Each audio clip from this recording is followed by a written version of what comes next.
ہمارے ساتھ موجود ہیں آزاد کشمیر کی مسلم لیگ نون کے صدر شاہ غلام قادر صاحب اور آزاد کشمیر پیپلز پارٹی کے جنرل سیکرٹری اور وزیر بلدیات جناب فیصل ممتاز راٹھور صاحب۔ راٹھور صاحب، آپ یہ بتائیں کہ اس وقت جو صدر ہیں آزاد کشمیر کے بیرسٹر سلطان محمود چودھری صاحب، آپ کو یاد ہے نا یہ پہلے پیپلز پارٹی کے بھی وزیر اعظم رہے ہیں؟ بالکل رہ چکے ہیں، صدر بھی رہ چکے ہیں، صدر بھی رہ چکے پارٹی کے۔ تو انہوں نے پیپلز پارٹی چھوڑ دی، پھر یہ ادھر ادھر گئے، پھر انہوں نے پی ٹی آئی جوائن کی، اب پی ٹی آئی کو بھی انہوں نے چھوڑ دیا، ان کا گروپ آپ کو سپورٹ کر رہا ہے۔ جی جی۔ تو یہ جو سیاسی وفاداریاں بدلنے والے لوگ ہیں، ان کے بارے میں عوام کی اور خاص طور پہ آزاد کشمیر کے نوجوانوں کی رائے کچھ اچھی نہیں ہے۔ تو ان پولیٹیکل ٹرن کوٹس یعنی کہ لوٹوں کو اپنے ساتھ لے کر آپ جو حکومت بنائیں گے، اس سے آپ کی عزت میں اضافہ ہوگا یا عزت کم ہوگی؟ سر تھوڑی سی اس چیز کو سمجھنے کی ضرورت ہے۔ آپ کا بالکل سوال تو درست ہے۔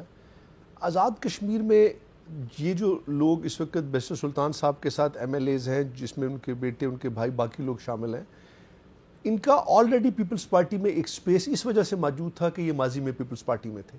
جب یہ پیپلز پارٹی چھوڑ کر چلے گئے تو وہ ایم ایل ایز ان کے ساتھ چلے گئے اور وہاں پر پاکستان پیپلز پارٹی کے اس طرح سے کینڈیڈیٹ اسٹیبلش نہیں ہو سکے۔ اس سے پہلے بھی کچھ عرصہ بیرسٹر سلطان محمود صاحب کو ساتھیوں کے ساتھ پیپلز پارٹی میں شامل کرنے کی کوشش کی جا رہی تھی، لیکن کسی وجہ سے وہ نہیں آئے۔ اور اس سے ہٹ کر بھی جو پچھلے دنوں ہم نے لوگوں کو شامل کیا پیپلز پارٹی میں، تو ان کا سپیس پیپلز پارٹی میں موجود تھا۔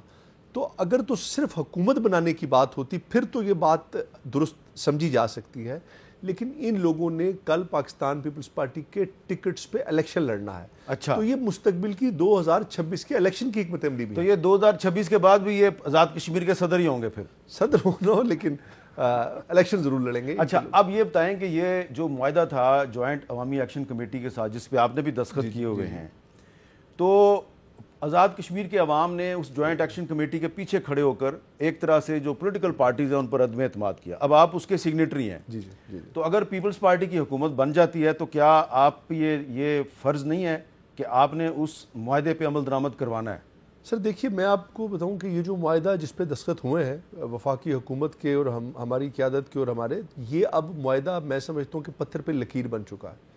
اور اگر کسی نے بھی اس کو سبوٹاج کرنے کی کوشش کی یا اس پہ عمل درآمد نہ کرنے کی کوشش کی تو میں سمجھتا ہوں کہ اس کے لیے یہ مشکلات پیدا ہو جائیں گی، چاہے وہ پیپلز پارٹی ہو، چاہے وہ نون لیگ ہو۔ بلکہ میں یہ سمجھتا ہوں کہ صرف ہماری نہیں بلکہ وفاقی حکومت کی، مسلم لیگ نون کی، ہم سب کی یہ ذمہ داری بنتی ہے کہ ان تمام معاملات کو جو طے کیے گئے ہیں اس پہ عمل درآمد کرانے کے لیے ہم پورا بھرپور اپنا کردار ادا کریں، چونکہ اس فیصلے اور معاہدے کے پیچھے ایک بہت بڑی عوامی قوت شامل ہے۔ اور اس فیصلے پر دستخط ہونے سے پہلے اس کو پرائم منسٹر پاکستان کی اپروول کے بعد اس کو سائن کیا گیا ہے، اور اس میں آزاد کشمیر اور پاکستان کی قیادت شامل ہے۔ تو میرے خیال میں اب یہ چیلنج ہے، یہ حکومت ایک حکومت نہیں ہوگی بلکہ ایک چیلنج ہوگا، اور اگر کہیں اس میں کمی و کوتاہی دیکھی گئی تو اس کا خمیازہ تمام سیاسی جماعتوں کو بھگتنا پڑے گا۔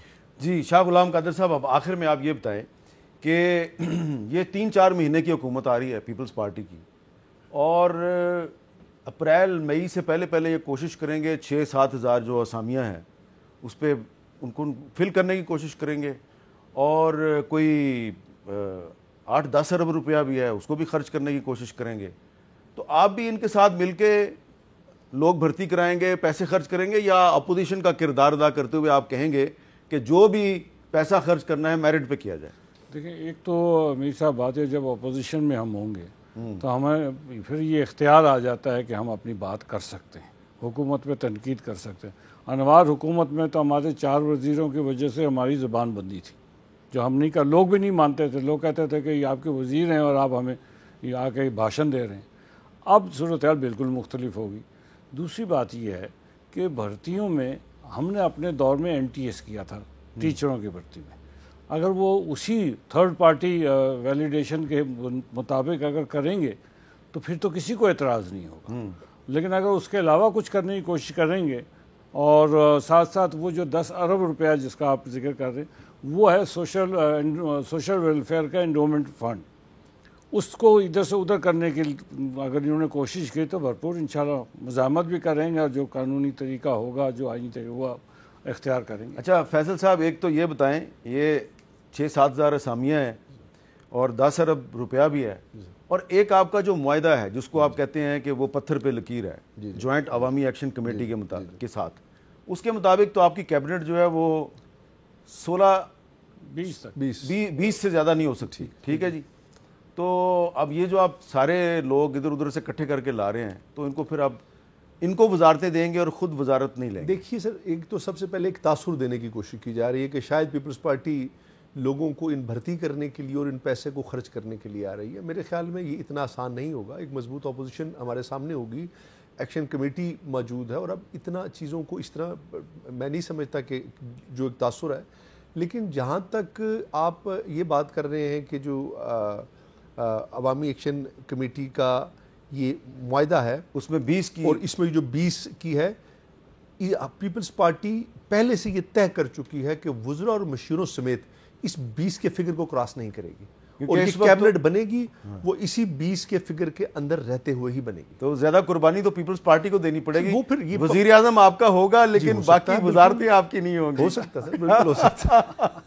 چلیں، یہ بڑی آپ ایک بہت میرا خیال ہے کہ جوا کھیل رہے ہیں، بہت بڑا ایک رسک لے رہے ہیں آپ، پولیٹیکل رسک لے رہے ہیں، اور مسلم لیگ نون جو ہے وہ انتظار کرے گی آپ غلطی کریں اور یہ آپ کو پکڑیں.